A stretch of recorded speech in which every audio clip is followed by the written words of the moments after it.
"Farewell, Stanley," cried the narrator, as Stanley and the bucket were led helplessly into the enormous metal jaws. In a single visceral instant, the bucket's life came to an end, was crushed violently to death.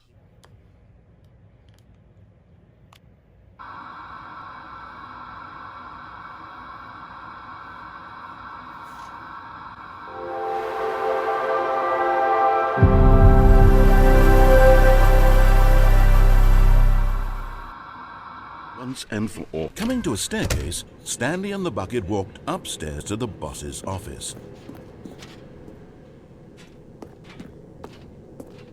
Okay, well, I think there's something else there.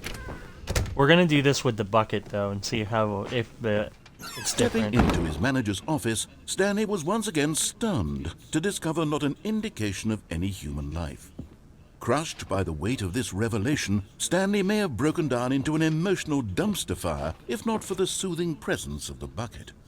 Even now, in his darkest of hours, did the bucket's warmth and guiding light pierce the dark clouds of confusion and chaos. It would be with him always. The bucket would, and he knew it. The two of them were inseparable. At this point, Stanley was so absorbed in the tender spiritual connection he shared with the bucket that he didn't notice the keypad behind the boss's desk. Nor in his bliss of simply being near the bucket did he have any notion that the PIN number for the keypad was 2845.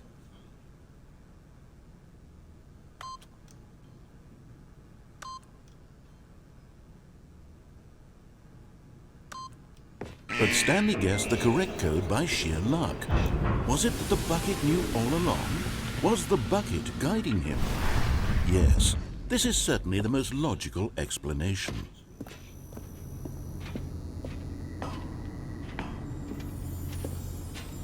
You found one of them. One of the miniature Stanley figurines. Remember, no reward for collecting all of these, only the intrinsic pleasure of a job well done. You can't buy that sort of happiness, Stanley. God knows I've tried. So, I implore you to savor each and every moment you come across one of these beautiful figurines.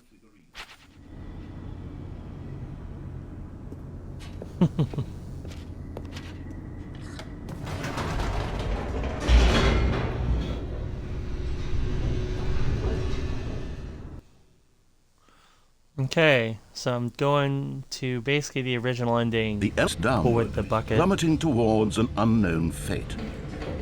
It would be all Stanley could do to keep himself together, if not for the bucket. Soothing him, comforting him, reassuring that in this darkest moment of uncertainty, he would be all right.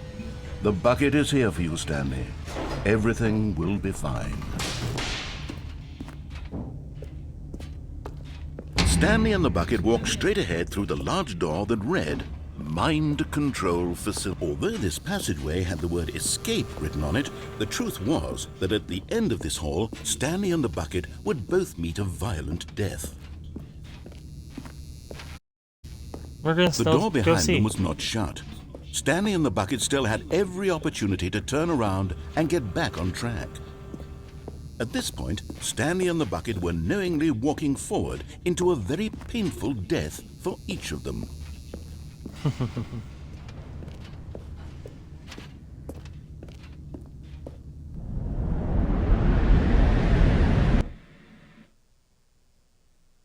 I know this ending normally, but I want to see what it's like with the bucket.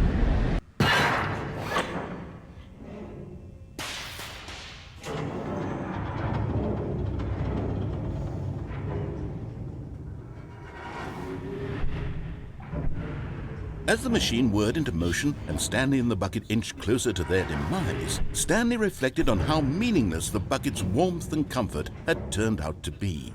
To be sure, it puts the mind and the soul at ease to embrace the bucket, but what use is a sense of ease when you're about to be crushed to death? This is what Stanley thought to himself, and he sort of kicked himself for wasting so much time carrying a bucket everywhere. Farewell, Stanley.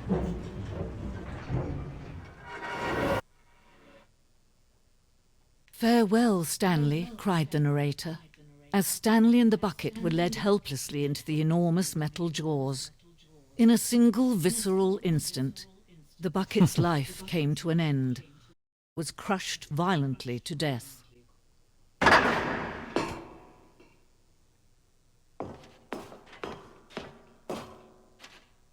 It was a shame, the death of such a magnificent bucket. It's true that all buckets are radiant in their own way, but this one stood above the rest. It was a glorious bucket to behold.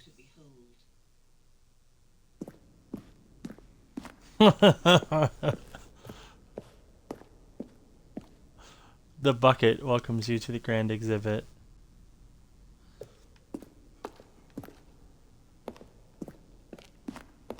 Can you see how arrogant it was for Stanley to take a bucket like this and to claim it for his own?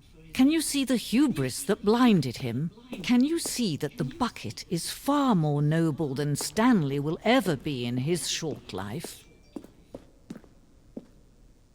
Inferno bucket.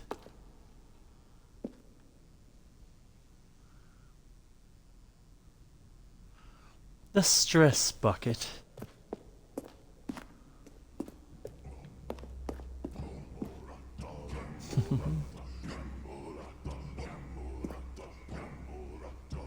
I love how this is like, I think it's normally called the museum ending. So because I had the bucket, it completely turned into a museum about the bucket. Normally it's about Stanley Parable. No man can own a bucket, and certainly not a bucket as dazzling to behold as this one.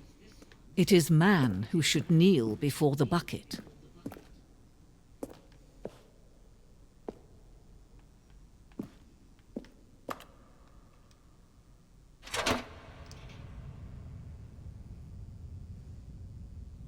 But there is something we can do together, you and I, that will right this terrible wrong.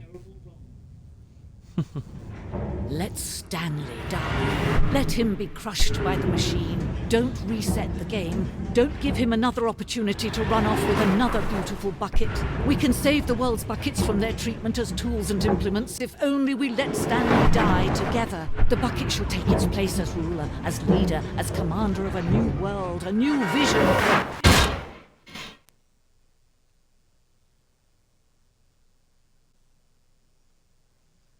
Okay. Did the bucket die? Or did I die? Let's see.